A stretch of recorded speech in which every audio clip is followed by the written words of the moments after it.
Tuto grammaire, le présent simple en anglais. Dans cette vidéo, nous allons voir quand utiliser le présent simple, les différentes conjugaisons à la forme affirmative, négative, interrogative et enfin, comment prononcer la terminaison S de la troisième personne du singulier. Restez avec moi.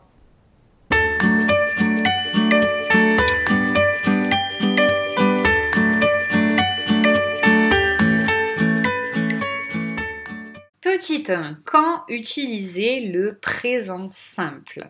Donc en anglais, il y a deux temps, le présent simple et le présent be plus le verbe en ing. Nous allons voir ici le présent simple.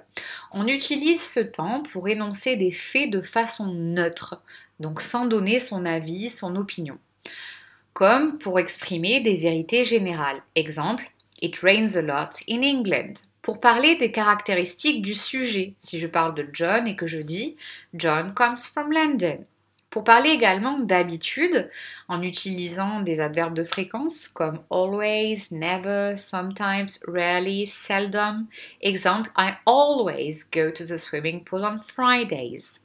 Pour parler également d'actions successives ou de commentaires journalistiques, comme pour un journaliste qui commenterait un match de foot, He gets the ball, he shoots, he scores a goal. Et pour parler des indications scéniques, exemple, John gets up and runs downstage. On utilise également le présent simple pour renvoyer un fait futur, comme pour donner des horaires. Exemple, My train leaves at 5 p.m. Pour parler d'un emploi du temps régulier. Exemple, The plane to London takes off at 6 a.m. Pour parler également d'un programme officiel, exemple, The show starts at 10 p.m. Et dans les propositions subordonnées en if ou when avec la concordance des temps, exemple, He will buy a big house when he gets rich. La proposition subordonnée est au futur avec will buy et la proposition subordonnée est au présent simple when he gets rich, donc gets présent simple. Nous allons voir maintenant le présent simple de be, donc être, à la forme affirmative. Je suis, I am, contracté en I'm. Tu es, you are, you're. Il ou elle ou le neutre est, he, she, it is, his, she's, its. Nous sommes, we are, we're. Vous êtes, you are, you're. Et ils ou elles sont, they are ou they're. Maintenant, la forme négative, il suffit de rajouter not à la fin. Je ne suis pas, I am not, contracté en I'm not. Tu n'es pas, you are not, you're not. Il n'est pas, he is not. Nous ne sommes pas, we are not, we're not. Vous n'êtes pas, you are not, you're not. Ils ou elles ne sont pas, they are not, they're not. À la forme interrogative, il suffit d'inverser le sujet et le verbe. Suis-je? Am I? Es-tu? Are you? Est-il? Is he? Sommes-nous? Are we? Êtes-vous? Are you? Sont-ils? Ou sont-elles? Are they? À présent, avoir à la forme affirmative. Donc avoir ici ne se comportera pas en tant qu'auxiliaire, mais en tant que verbe lexical, c'est-à-dire comme un verbe normal. J'ai, ça va donner I have, tu as, you have, il a, he has, attention, troisième personne du singulier. Nous avons we have, vous avez, you have, ils ou elles ont, they have. Donc la seule difficulté ici, c'est la troisième personne du singulier où have se transforme en has. À la forme négative, donc comme have ne se comporte pas en tant qu'auxiliaire mais en tant que verbe lexical, donc comme un verbe normal, il va y avoir l'apparition de l'auxiliaire do. Donc je n'ai pas, I do not have, contracté en I don't have. Tu n'as pas, you do not have, you don't have. Il n'a pas, attention, troisième personne du singulier. Le do se transforme en does. Il n'a pas. He does not have. Contracté en he doesn't have. Nous n'avons pas. We do not have. We don't have.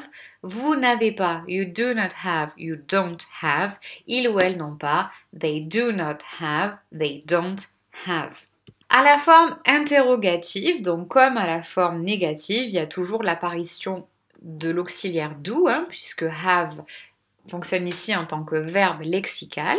Donc ai-je, ça va donner do I have, as-tu, do you have, a-t-il, does he have, attention, troisième personne du singulier do se transforme en does.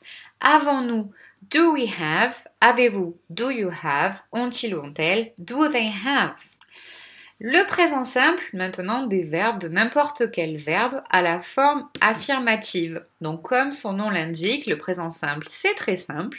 C'est tout le temps la base verbale, donc like ici. Et il faut juste penser à rajouter un S à la troisième personne du singulier. Donc j'ai pris en exemple le verbe like, mais ça peut être n'importe quel autre verbe en anglais. Donc j'aime, I like, tu aimes, you like, il aime, he likes, attention à bien penser au S, nous aimons, we like, vous aimez, you like, ils aiment, they like.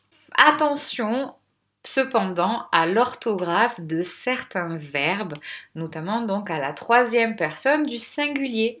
Pour le verbe aller, to go, ça va donner he goes avec ES. Le verbe faire, to do, he does. Le verbe regarder, to watch, he watches. To pass, he passes. Et to fax, he faxes. Alors, donc on rajoute ES et pas juste un seul S pour des questions tout simplement de prononciation. Idem pour les verbes qui se terminent en Y, comme le verbe ranger. To tidy, ça donnera he tidies, le Y se transforme en IES, comme pour le verbe porter, to carry, he carries, IES. Mais comme toute règle a son exception, le verbe say, attention, il gardera son Y, he says, à la troisième personne du singulier. À présent, donc le présent simple des verbes à la forme négative. Donc apparition de l'auxiliaire do, plus not, la négation. Donc je n'aime pas, I do not like, contracté en I don't like. Tu n'aimes pas, you do not like, you don't like. Il n'aime pas, he does not like, he doesn't like. Nous n'aimons pas, we do not like, we don't like. Vous n'aimez pas, you do not like, you don't like. Il ou elle n'aime pas, they do not like, they don't like. Tout simplement. Pour la forme interrogative, donc réapparition de cet auxiliaire do, est-ce que j'aime? Do I like? Aimes-tu? Do you like? Aime-t-il? Does he like? Donc attention, apparition donc de does parce que c'est la troisième personne du singulier et ne surtout pas rajouter de S à like puisque la marque de la troisième personne du singulier se prend par l'auxiliaire. Donc pas la peine de rajouter deux fois un S, une seule fois ça suffit. Aimons-nous? Do we like? Aimez-vous? Do you like? Aime-t-il ou aime-t-elle? Do they like? Petit 5, la prononciation de la terminaison S, donc de la troisième personne du singulier au présent simple. Ça peut être un petit peu problématique parce que parfois ça va se prononcer S, parfois Z et parfois is. Exemple, he likes. Oui, he hopes, mais on va dire he sings, he reads, he goes. Mais ça se prononcera he watches et he passes. Merci et à bientôt!